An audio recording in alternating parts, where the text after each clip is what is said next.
Togo, l'intervention de Feu Agboyibo au Parlement européen en 2005 après le putsch de Faure Gnassingbé publié le 15 octobre 2022 par Miadjo Communication sur le tome « Situation des droits de l'homme », Commission du développement Parlement européen Bruxelles le 29 août 2005. Monsieur le Président, honorables parlementaires, Mesdames, Messieurs, les représentants des organisations des droits de l'homme, Mesdames, Messieurs, je voudrais, avant toute chose, vous remercier Monsieur le Président d'avoir bien voulu m'inviter à prendre part à cette réunion consacrée à la situation des droits de l'homme au Togo, et il me plairait de saluer les organisateurs d'avoir choisi pour la tenue de la réunion, un moment aussi significatif. La situation que traverse le Togo depuis le décès du général Eyadema est très préoccupante. Le tableau est sombre, mais la question qui me paraît primordiale et de loin la plus importante est de savoir ce qu'il faut faire pour qu'à l'avenir la situation change. Pour répondre de façon appropriée à cette interrogation, encore faut-il identifier la racine du mal.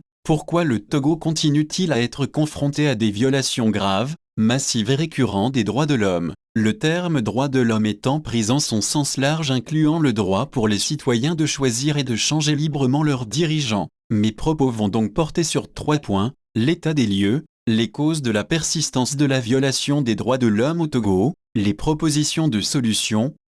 J'aimerais donc aborder, pour commencer, l'état des lieux. Je ne m'appesantirai pas outre mesure sur le passé. Les périodes successives que le Togo a vécues en matière de violation des droits de l'homme sont connues. Je m'en tiendrai, pour la réunion de ce jour, au cas de violation récemment constaté à l'occasion du scrutin présidentiel du 24 avril 2005. Et avant de les indiquer, je voudrais faire un rappel sommaire du contexte dans lequel ils ont été commis.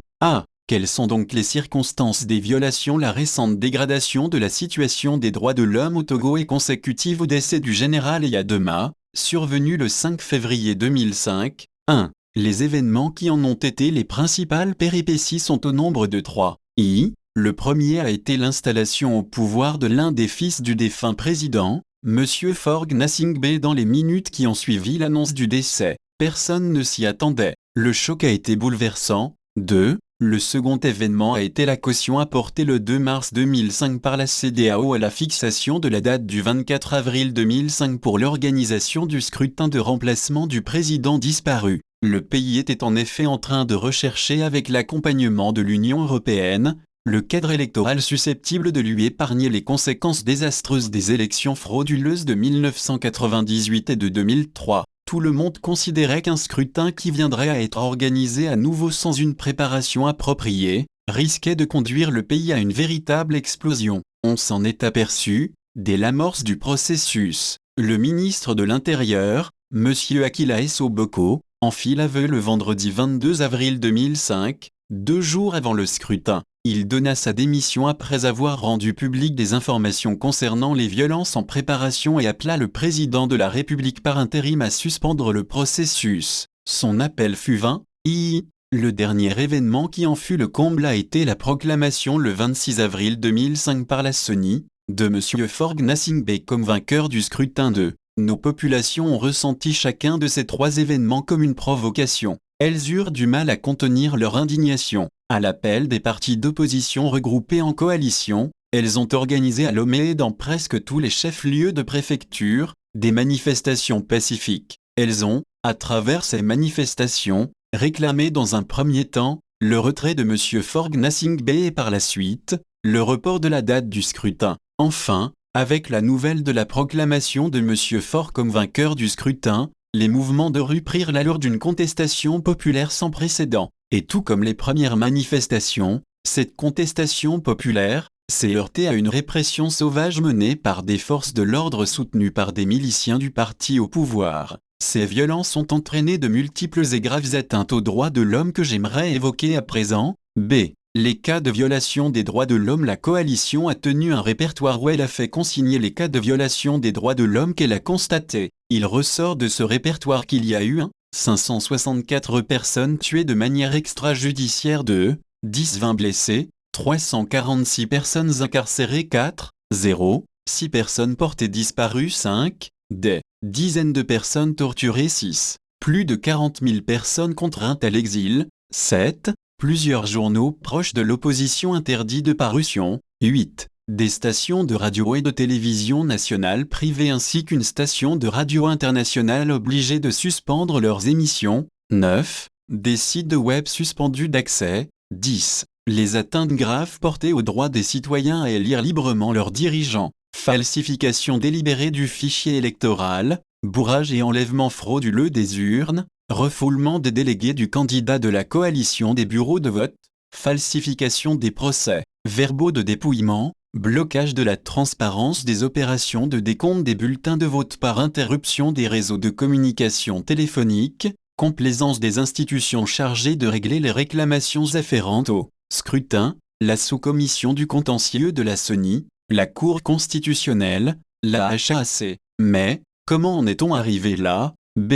Cause de ces violations de droits de l'homme. Il serait difficile de vouloir répondre à cette question avant d'avoir connaissance des conclusions du rapport de la mission envoyée au Togo par les Nations Unies pour procéder à la vérification des violations des droits de l'homme dénoncées. La coalition a remis à la mission un mémorandum contenant les détails des violations constatées. C'est le lieu de demander à la Commission du développement de convier les instances de l'Union européenne de tout mettre en œuvre pour que le rapport de la mission des Nations Unies soit rendu public. Les populations togolaises ont droit à la vérité sur ce qui s'est passé. Elles ont besoin de connaître la consistance des dégâts humains et matériels causés et d'être fixées sur les auteurs et les commanditaires des actes de violence. Il y va de la sincérité et de la prise au sérieux des mesures d'apaisement que prône le pouvoir en place. Une véritable réconciliation implique que dans chacune des préfectures affectées par les actes de violence, les auteurs se manifestent pour présenter des excuses aux victimes et reçoivent en retour le pardon de ces dernières. Tant que les auteurs des troubles demeureront tapis dans l'ombre, on ne réalise guère comment les personnes qui ont dû les fuir pour chercher refuge dans d'autres pays pourront avoir le courage de revenir. Mais en attendant ces éclairages nécessaires, force est de constater que les périodes où les violations massives des droits de l'homme ont été constatées sont généralement celles coïncidant avec les élections auxquelles l'opposition démocratique a participé. Il en fut ainsi des élections législatives de 1994, du scrutin présidentiel de 1998, de l'élection présidentielle de 2003, du scrutin présidentiel de 2005. On relève qu'en revanche les élections boycottées par l'opposition se sont déroulées sans qu'on eût à déplorer des violations des droits de l'homme. C'est le cas du scrutin présidentiel de 1993, des élections législatives de 1999, du scrutin législatif de 2002. De même, entre deux élections, une fois que tout est rentré dans l'ordre avec la répression des manifestations, le pays retrouve généralement son calme. De ces constatations, découle à propos de l'origine des violations massives de droits de l'homme au Togo, une conclusion significative: ces violations sont cycliques et ne relèvent pas du hasard.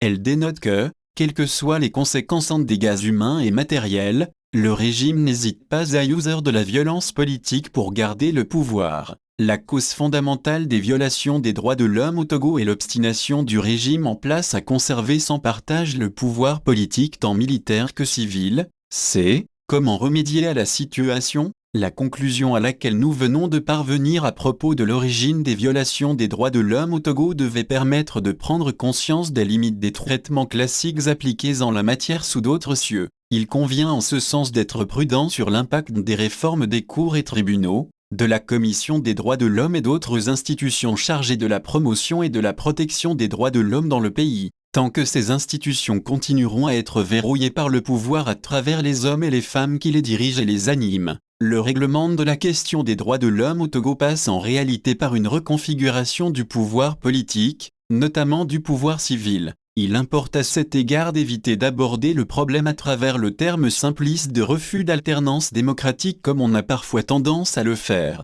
car, si l'on y prend garde, on pourrait être tenté de croire que pour instaurer un climat politique propice au respect des droits de l'homme, il suffirait d'amener la classe politique à s'entendre sur un cadre électoral dont la mise en œuvre permettrait aux vainqueurs des élections de prendre le pouvoir, et aux perdants de constituer l'opposition. Certes, les élections démocratiques constituent un passage incontournable pour un Togo moderne, car on ne conçoit guère comment il pourrait s'en passer. Mais encore faut-il savoir gérer les résultats connus ou potentiels de ces élections de façon à contenir le pouvoir politique dans un sens qui préserve le respect des droits de l'homme, en tenant compte des contraintes du terrain, notamment de la nécessité de rassurer ceux qui peuvent avoir des motifs à s'inquiéter de la nouvelle configuration politique du pays. On ne saurait, À cet égard, perdre de vue le fait que le pays est géré depuis près de 40 ans par le même groupe d'intérêts et qu'il ne peut passer à un système démocratique pluraliste sans chercher à maîtriser auparavant par voie de dialogue les lendemains des enjeux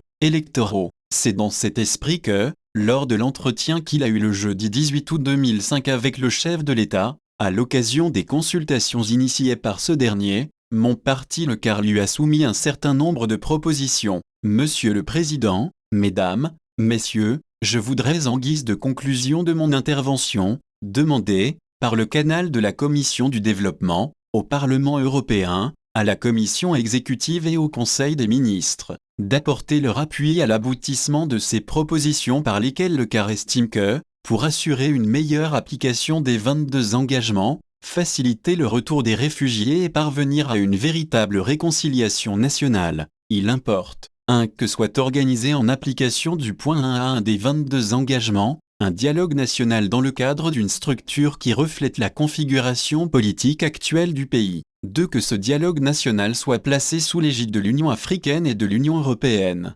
3. Qu'en accord avec les parties prenantes au dialogue, l'Union africaine et l'Union européenne désignent un facilitateur des discussions. 4. Que soit inscrit à l'ordre du jour du dialogue national 2 points prioritaires. A. L'élaboration d'un cadre électoral consensuel. B. L'entente sur l'idée et les principes de base de la formation à l'issue des élections législatives, d'un gouvernement d'unité nationale qui prenne en compte les résultats obtenus par les diverses formations politiques et le souci d'un traitement égalitaire des différentes régions du pays. 5. Qu'il soit formé à la fin du dialogue national un gouvernement de consensus chargé d'appliquer l'accord politique à conclure et d'organiser les prochaines élections législatives. 6. Que soit accéléré, d'ici l'ouverture du dialogue national, le processus de libération de personnes incarcérées, le retour des réfugiés, la réintégration professionnelle des réfugiés licenciés et l'indemnisation sans distinction d'appartenance politique des victimes des actes de violence. Mesdames, Messieurs, les mesures que je viens d'énumérer constituent à mon point de vue les seules susceptibles d'assainir le climat politique du Togo et de changer la situation des droits de l'homme dans le pays. Je vous remercie.